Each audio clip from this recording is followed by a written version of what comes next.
Oke, pada video kali ini kita akan diskusikan pengetahuan dasar, statistika, dan penyajian data dalam bentuk tabel.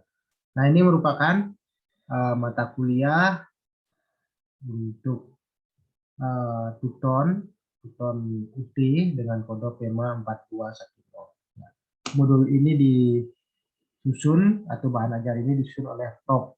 DRS YL Sukis Tiarno, MS PhD.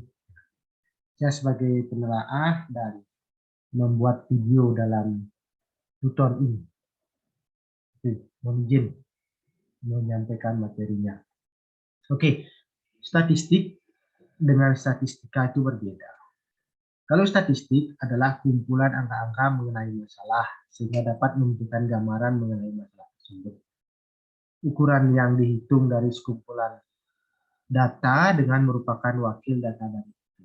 Nah, sedangkan statistika adalah metode ilmiah yang mempelajari pengumpulan, pengaturan, penghitungan, penggambaran, dan penganalisis data, penarikan kesimpulan yang valid berdasarkan penganalisisan yang dilakukan, dan membuat keputusan yang rasional. Statistik menurut fungsinya dibagi menjadi dua bagian, yaitu statistika deskriptif dan statistika inferensial. Statistika deskriptif adalah statistika yang menyangkut pengumpulan, penyajian, dan penganalisan data. Sedangkan statistika induktif adalah statistika yang menyangkut pengumpulan, penyajian, dan penganalisan data.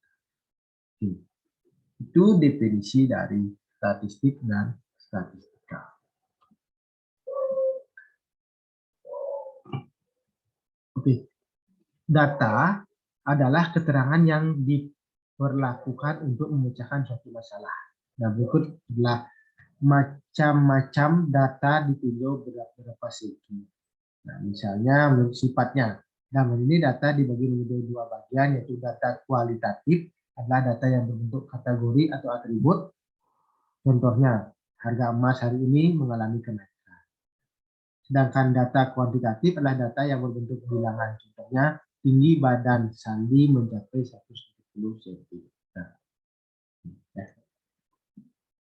Data kuantitatif dibagi menjadi dua bagian, adalah sebagai berikut. Data diskrit adalah data yang diperoleh dengan cara menghitung atau membilang. Contoh, jumlah siswa yang mengikuti mata kuliah ini mencapai 110 orang. Data kontinu adalah data yang diperoleh dengan cara mengukur. Misalnya, jarak antara kota Bandung dengan kota Cirebon adalah 130 km. Sedangkan menurut cara memperolehnya, dalam hal ini data dibagi menjadi dua bagian, yaitu data primer dan data sekunder. Data primer adalah data yang dikumpulkan dan diolah sendiri oleh suatu organisasi serta diperoleh langsung dari objeknya. Sedangkan data sekunder adalah data yang diperoleh dalam bentuk sudah jadi, sudah dikumpulkan dan diolah oleh pihak lain. Biasanya data itu dicatat dalam bentuk publikasi-publikasi.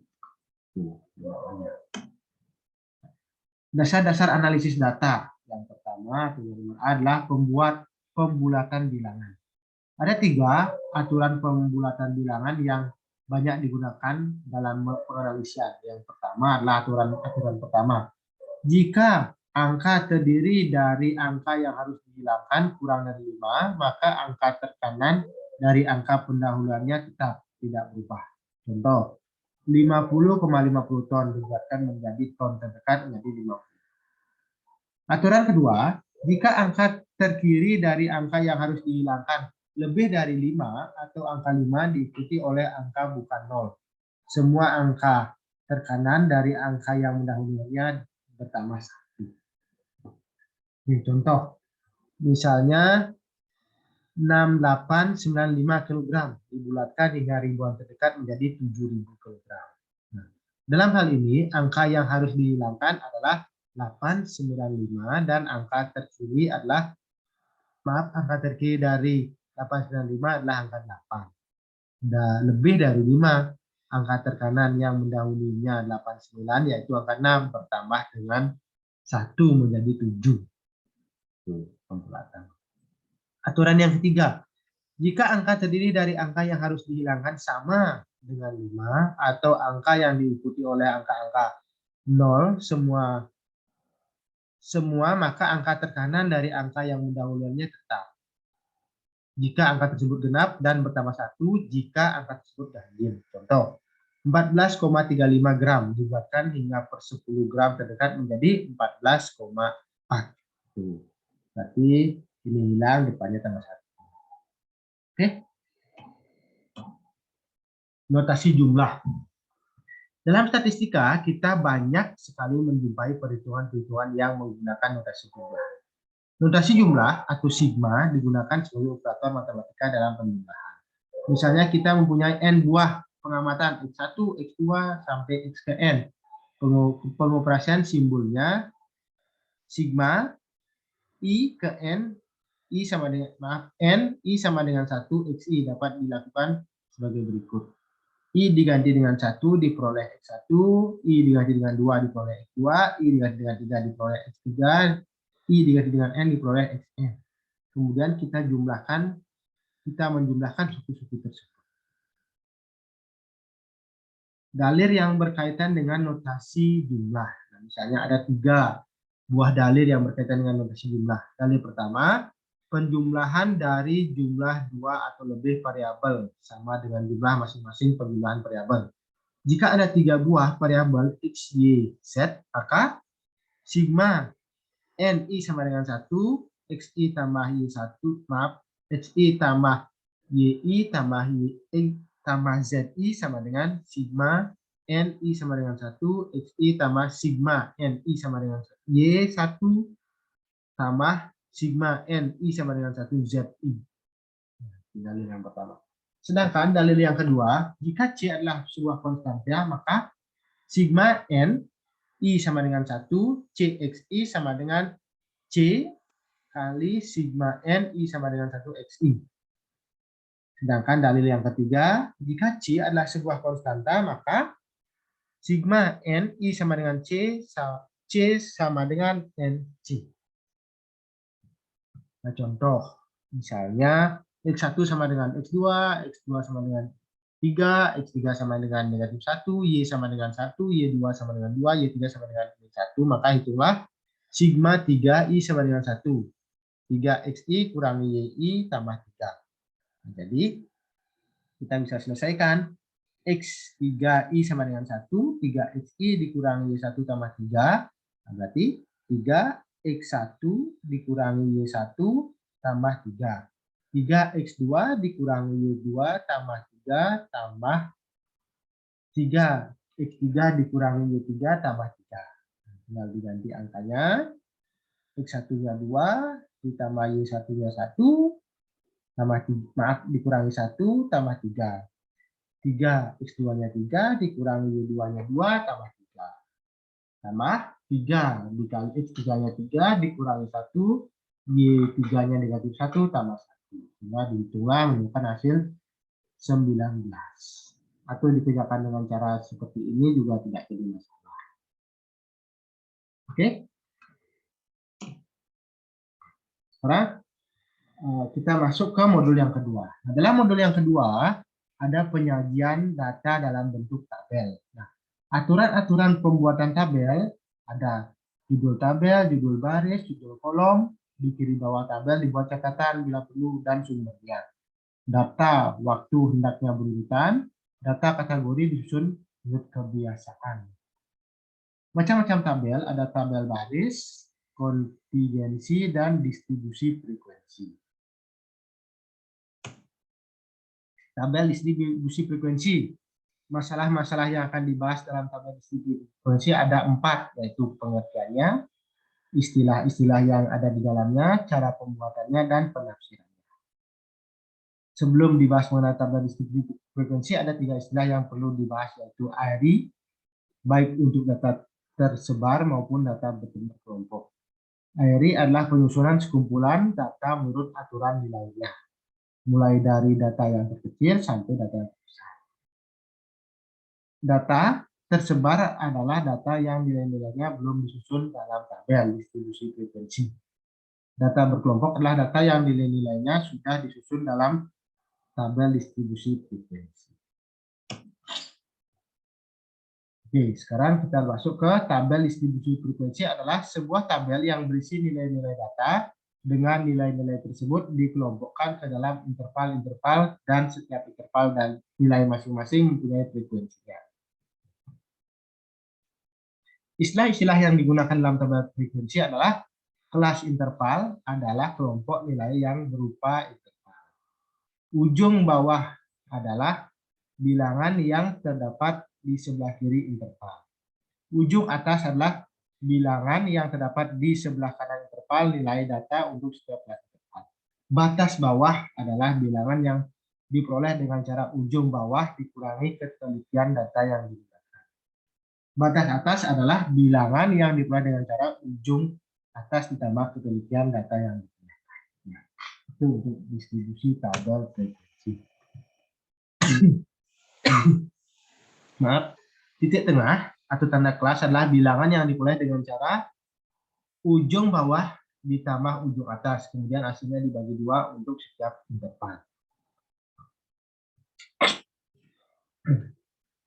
Panjang kelas adalah yang diperoleh dari jarak atau selisih antara ujung bawah dan ujung atas, dengan ujung bawah termasuk itu. Nah, langkah-langkah untuk membuat tabel distribusi frekuensi adalah sebagai berikut. Misalnya, langkah yang pertama adalah tentukan nilai rentang, yaitu data terbesar dikurangi data terkecil.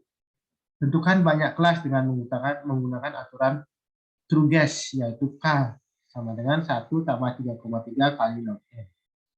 Dengan K banyak interval, N-nya banyak data yang digunakan. Ini akan saya tampilkan pada dalam link lain, ya. Tentukan panjang kelas interval dengan menggunakan rumus P sama dengan R per K, dengan P panjang kelas, R-nya ring, K-nya banyak kelas. Tentukan jumlah kelas interval pertama, masukkan semua nilai data ke dalam interval data dengan bantuan tabel. Nah, misalnya kita diberikan data.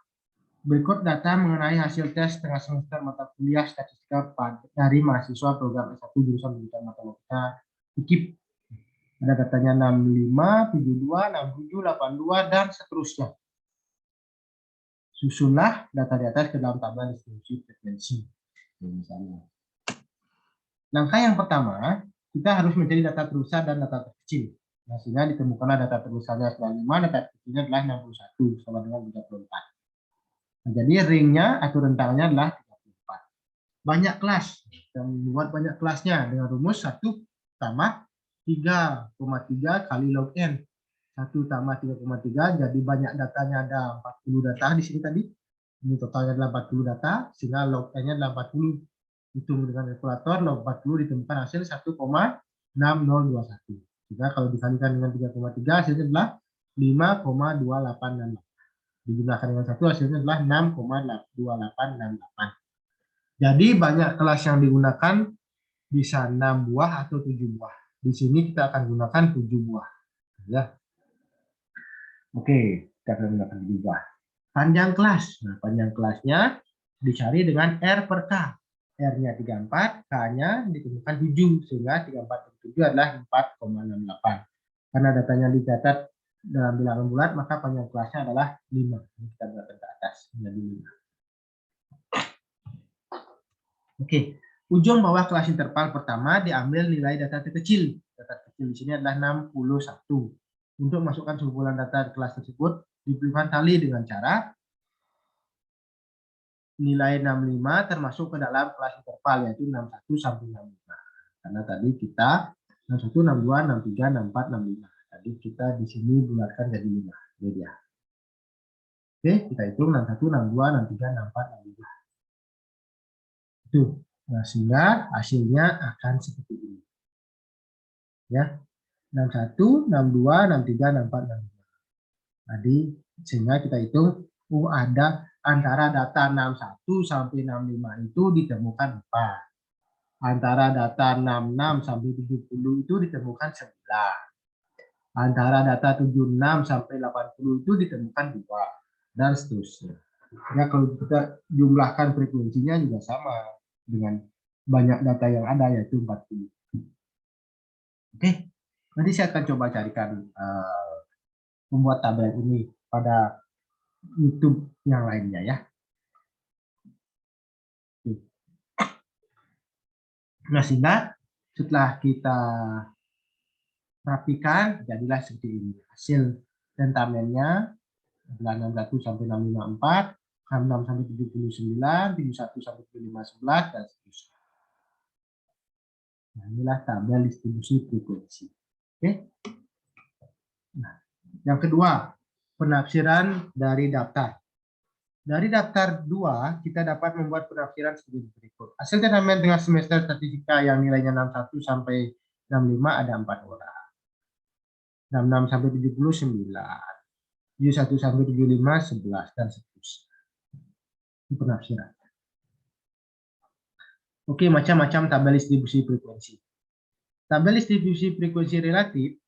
Tabel distribusi frekuensi relatif ini adalah sebuah tabel yang berisi nilai-nilai data dengan nilai tersebut dikelompokkan ke dalam interval-interval. Dan setiap interval masing-masing mempunyai nilai frekuensi dengan bentuk persentase. Nah, bentuk dari tabel distribusi frekuensi relatif adalah sebagai berikut. Nah, ini misalnya A sampai ke B, F1, nanti F, FI sama dengan F1 per N kali 100, dan seterusnya. Macam-macam tabel distribusi frekuensi kumulatif. Nah, tabel distribusi frekuensi kumulatif adalah sebuah tabel yang diperoleh dari tabel distribusi frekuensi. Dengan frekuensinya dijumlahkan selangkah demi selangkah, kelas interval demi kelas interval. Tabel distribusi frekuensi kumulatif ada dua macam, yaitu tabel distribusi kumulatif kurang dari dan tabel distribusi kumulatif lebih dari. Contoh, selain data mengenai hasil tes tetapan semester, mata kuliah statistik mahasiswa program S1 jurusan pendidikan matematika di sebuah FKIP atau IKIP yang sudah disusun dalam tabel frekuensi seperti tampak pada gambar ini misalnya. Buatlah tabel distribusi kumulatif kurang dari. Buatlah distribusi kumulatif lebih dari. Nah, sehingga kita tinggal membuat. Nah, untuk yang kurang dari. Untuk yang kurang dari, kita mulainya dari 61. Kurang dari 61 kan 0, maka kurang dari 66 kan 4. Lalu kita melangkah dari sini 0, 4, bawahnya. Kita tinggal jumlahkan. 0, 4, 13, 24, 26, 30, 37, 40. Itu tinggal jumlahkan. Ya, frekuensi kumulatif. Kalau yang lebih dari, berarti mulai dari 40. 61, 40, 66, 36, dikurangi dengan jumlah frekuensi yang tadi. Oke, sekian pokok bahasan kali ini.